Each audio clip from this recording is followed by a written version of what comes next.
O'zbekiston vaqti bilan dasturini muntazam tarzda kuzatib boradigan, tomosha qiladigan yurtdoshlarimiz juda yaxshi bilishadi. Dasturimiz orqali mana shunday qiziqarli reportajlarni, lavhalarni taqdim etamiz, balki suhbatdoshlarni ham chorlagan holda ular bilan ham qiziqarli suhbatlarni amalga oshirishga harakat qilamiz. Bugun studiyamizda Google va Amazon kabi yirik kompaniyalar e'tiborini tortgan yosh iste'dodli dasturchi qiz, Janubiy Koreyaning Inha universiteti bitiruvchisi Nodira Ibragimova mehmondalar. Nodira IT sohasida texnologiyalarni sog'liqni saqlash bilan uyg'unlashtirish yo'lida ham jadal izlanishlar olib bormoqda. U bir necha xorijiy davlatlar uchun dasturiy ta'minot yaratgan, Marokashdagi xalqaro loyihalarda ishtirok etgan va eng muhimi O'zbekistonda ayollar hamda nogironligi bor insonlar uchun IT sohasidagi imkoniyatlarni ochib berish tarafdori. Nodira, assalomu alaykum. Assalomu alaykum. Ko'rganimizdan xursandmiz. Xush kelibsiz.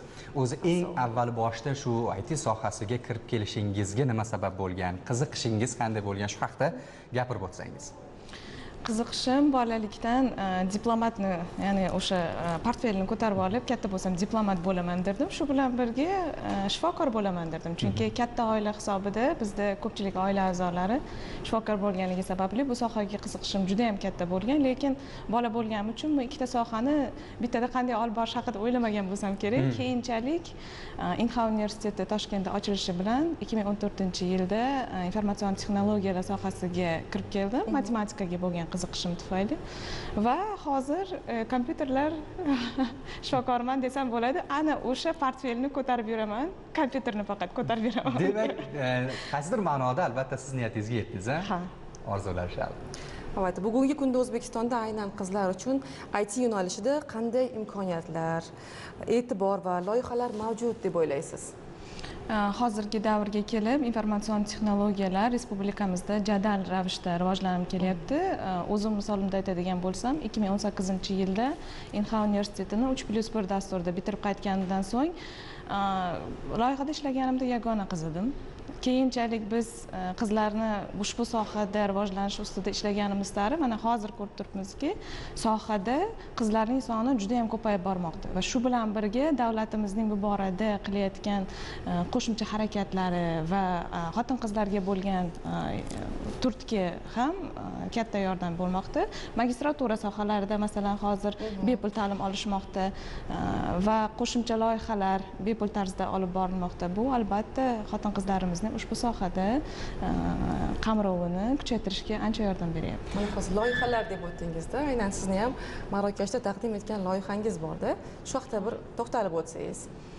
Marokashda mana shu 2024-yil dekabr oyida bo'lib qaytdim. Bu loyiha inklyuziv informatsion, ya'ni edutechda texnologiyalar sohasida o'qishda transformatsiya, inklyuziv, ya'ni qo'shimcha layoqati bor insonlarimiz uchun informatsion texnologiyalarni qulay tarzda o'zlariga qulay bo'lgan platformada o'rganishlar ustida loyiha edi va bu loyiha kimlar uchun qilyapmiz degan savolni o'rtaga tashlaganim uchun 4 kategoriyada ko'rish bilan muammosi bor, so'zlashish, eshitish yoki tayanch harakatda muammosi bor insonlarimiz uchun alohida qaragan holda platformani taqdimotini qilib keldim.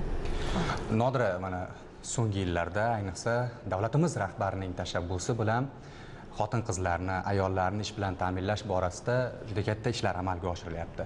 Ularga qaratilgan ishlar amalga oshirilyapti va shuning bilan birga zamonaviy kasblarni, ayniqsa siz o'rganayotgan, siz bilgan IT sohasini o'rganishga ham juda katta e'tibor qaratilyapti. O'zi jamiyatimiz uchun mana shunday zamonaviy kasblarni o'rganish qay darajada manfaatli va kerak deb o'ylaysiz?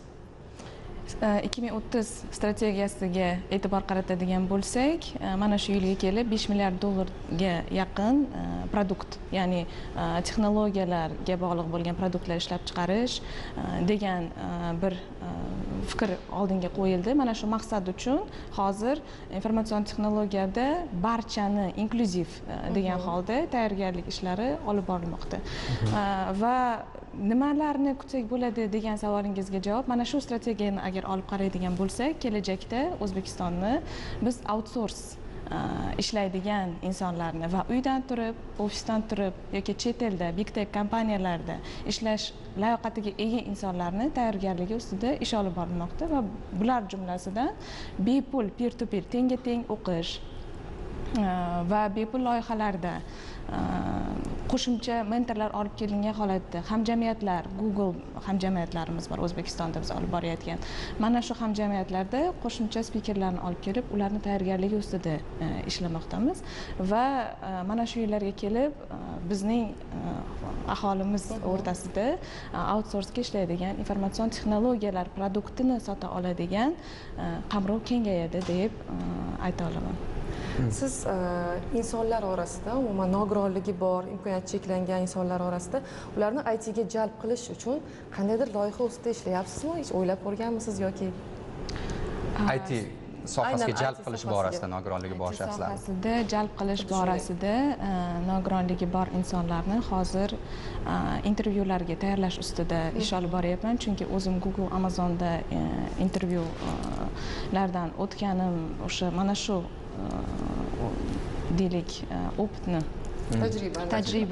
tajribani o'zimizda berib ketish maqsadi bo'lganligi uchun ham hozir mana shu sizga aytib sanab o'tgan loyihalarimdan birida men behavioral va technical interview degan narsalar bor. Behavioral ya'ni sizni o'zini tutishingiz va texnik o'sha layoqatingizni tekshiradigan intervyulardan o'tiladi. Mana shu intervyularda hozir barcha yoshlarimizni 18 yoshdan boshlab 56 yoshgacha hozirgi konsultatsiya berayotganlarim ularni mana shu intervyularga tayyorlab boryapman. Undan tashqari Marokashda sizga aytib o'tgan loyiham ustida ham ish olib boryapmiz va qo'shimcha ravishda mana shu iyun oyida Angor shahrida, Surxondaryo viloyatining Angor shahri bu bizning qo'shni davlatga, chegaraga yaqin joy hisoblanadi.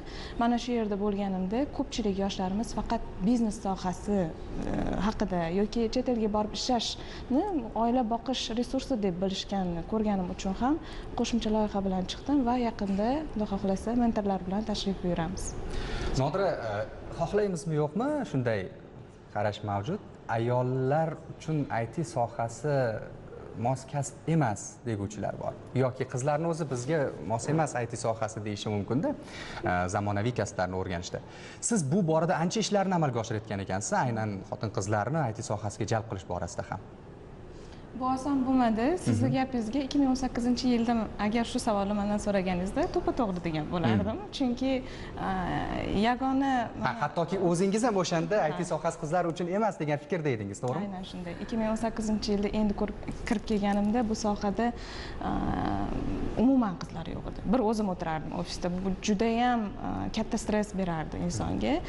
Shu bilan yangi boshlanish davri bo'ldimi, O'zbekistonga yangi loyiha kirib keldi. Hozirda Polsha davlatida perspektivi bir foundation, ya'ni bir shunaqa katta loyiha bor. O'sha loyihani O'zbekistondagi vakili hisoblanaman.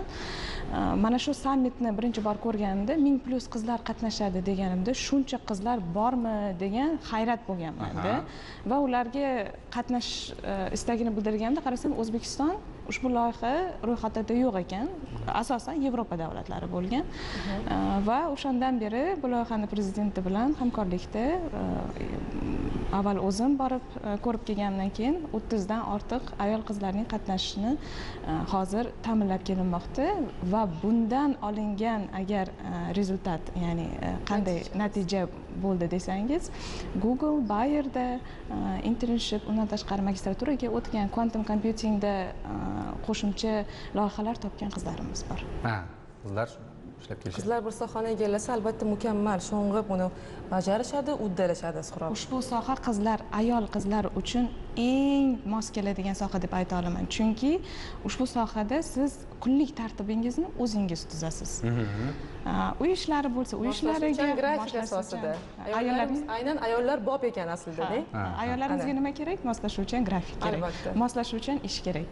Demak, hammasi o'zingizga bog'liq. Xo'p, bizni dasturimizni juda ham ko'p yoshlar ham tomosha qilishadi. Ular uchun aytib o'tsangiz, zamonaviy kasblarni, IT sohasini o'rganish va shu sohada ish olib borish inson uchun qanchalik foydali? U moddiy tomondan bo'lishi mumkin, u ma'naviy tomondan bo'lishi mumkin. Mutaxassis sifatida o'zingiz aytib o'ting. Ushbu sohani o'rganish hozirgi kunga kelib foydali emas, zaruriy deb ayta olaman. Juda ham kerak. Juda ham kerak. Chunki hozirgi kunga kelib hozirdan ko'ra olamizki, har bitta sohada IT kirib boryapti, to'g'rimi? IT orqali biz digitalizatsiya, ya'ni har bitta sohani raqamlashtiryapmiz.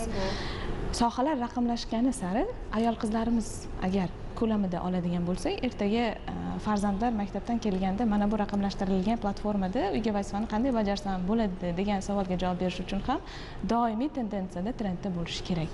Va dars berish sohasi bo'lsin. Masalan, dars berish sohasida ham Covidda biz guvoh bo'ldikki, platforma, onlayn darslar, platformalarni o'rganishga to'g'ri keldi, to'g'rimi? Umuman hayotga bo'lgan qarashimiz, kundalik tajribamiz, kundalik hayotimiz tubdan o'zgarib ketdi. Nodira, juda ham ko'p foydali, jamiyatimiz uchun, ayniqsa xotin-qizlar uchun, ayollar uchun juda ham ko'p foydali ishlarni amalga oshirayotgan ekansiz. Endi so'nggi so'z, dasturdagi so'nggi so'z o'rinda kelgusidagi maqsadlaringizga ham to'xtalib o'ting. Rejalar juda katta bo'lishi kerak sizda. Odatda bu narsa haqida gapirish ozgina erish tuyuladi-yu. Hozir amalga oshirgandan keyin aytish yaxshi demoqsiz-a? Shundayroq. Mayli bir qismini aytib o'taman. Stanfordda aynan displaziya, ya'ni ortopedik surgery deymiz, ortopedik operatsiyalar ustida analiz olib boradigan professor bilan bizni bog'lab qo'yishdi o'sha Marokashda. Ular bilan hozir biz O'zbekiston ko'lamida, qo'shni davlatlar ko'lamida statistikalar ustida ishlayapman va displaziya, ya'ni tos o'sha suyagi chiqishi bilan bog'liq bo'lgan muammolarni operatsiyadan oldin, operatsiyadan keyin qanday rezultatlar bo'ladi va buning sabablari bola ona qornidaligida qanday rivojlanishga ta'sir qiladi yoki rivojlanish paytida aniqlasa bo'ladimi, buni yana qo'shimcha analizlar bor. Mana shular ustida hozir hamkorlik boshlaganmiz. Shu ustida ish olib boryapsiz. Ha, bu artificial intelligence, ya'ni sun'iy intellekt bilan bog'langan ish. Tushunarli. Nodira, sizga rahmat aytamiz. Kelgusidagi faoliyatingizda, ishlaringizga omad tilaymiz. Ko'rganimizdan xursandmiz. Maqsadingiz juda katta. Mana shu maqsadingiz yo'lida dadim odimlayapsiz. Biz ham bu boradagi ishlaringizga omad tilaymiz.